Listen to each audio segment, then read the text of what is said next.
गोजरावाला जे अंदर एक वाक़ियो पेश आयो आहे, इंतिहाई दर्दनाक शर्मनाक, जहीं मामूली शर्मो हया रखण वारे इंसान जो कंध शर्म सां झुकाए छॾियो आहे। जो गोजरावाला जे कब्रिस्तान मां एक नौजवान नारी जी लाश कढी करे उन सां ज़्यादती कई वई। जॾहिं इहो वाक़ियो पेश आयो, सभ खां पहिरियां सफ़े अव्वल में उलमा नज़र आया, दीनदार नज़र आया, जहीं मुज़म्मत कई ऐं कानून का हुकूमत का मुतालबो कयो इन दरिंदा सिफ़त इंसानन के गिरफ्तार करे इन्हनि के सज़ा ॾिनी वञे। लेकिन सिंध जे अंदर एक जाहिला औरत, बदकारा औरत, बेदीना औरत अल्लाह जी तौहीन कई।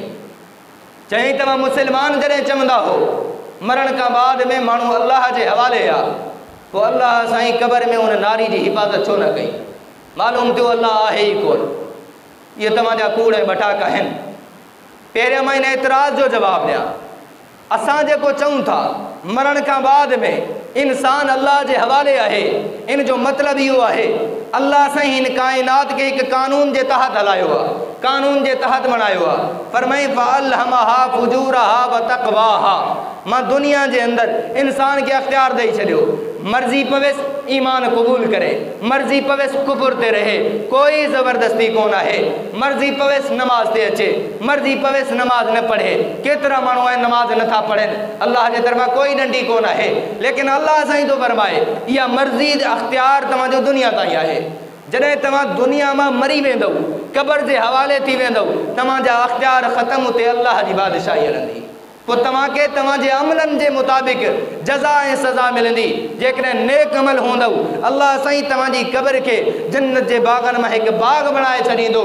जेकॾहिं बुरा अमल हूंदव त जहन्नम जे खॾनि मां हिकु खॾ बणाए छॾींदो। अल्लाह साईं जे हवाले हुजण जो मतिलबु फ़क़ति एतिरो आहे।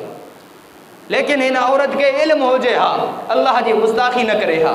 जॾहिं गुस्ताखी कयईं, मुसलमाननि रद्द अमल ॾिनो, पोइ रसूलुल्लाह सल्लल्लाहु अलैहि वसल्लम जी तौहीन कयईं। माज़अल्लाह चवण लगी कि जेकॾहिं तव्हां तेज़ में अचो था इन पोस्ट ते, इन एतराज़ ते, माज़अल्लाह मालूम थिए थो त तव्हांजो नबी बि ईअं हो। एतिरी तौहीन कयईं रसूलुल्लाह सल्लल्लाहु अलैहि वसल्लम जी। वो अज़ीम पैगंबर जंहिंजे बारे में अल्लाह तो फरमाए इन्नका लअला ख़ुलुक़िन अज़ीम, मुस्तफ़ा करीम मां तोखे अख़लाक़ अज़ीम जो मालिक बणायो आहे। काफ़िर भी जंहिंजो अख़लाक़ ॾिसी करे मुसलमान थींदा हा।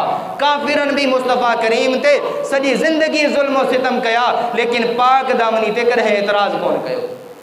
उन बदकारा औरत जो एतराज़ कयो, कानून इनके गिरफ्तार करे इनके सज़ा ॾिनी वञे। जेकॾहिं सज़ा न ॾींदा पोइ गाज़ी इल्मुद्दीन जहिड़ा भी पैदा थींदा। छो त रसूलुल्लाह सल्लल्लाहु अलैहि वसल्लम सां मोहब्बत फितरी ॻाल्हि आहे।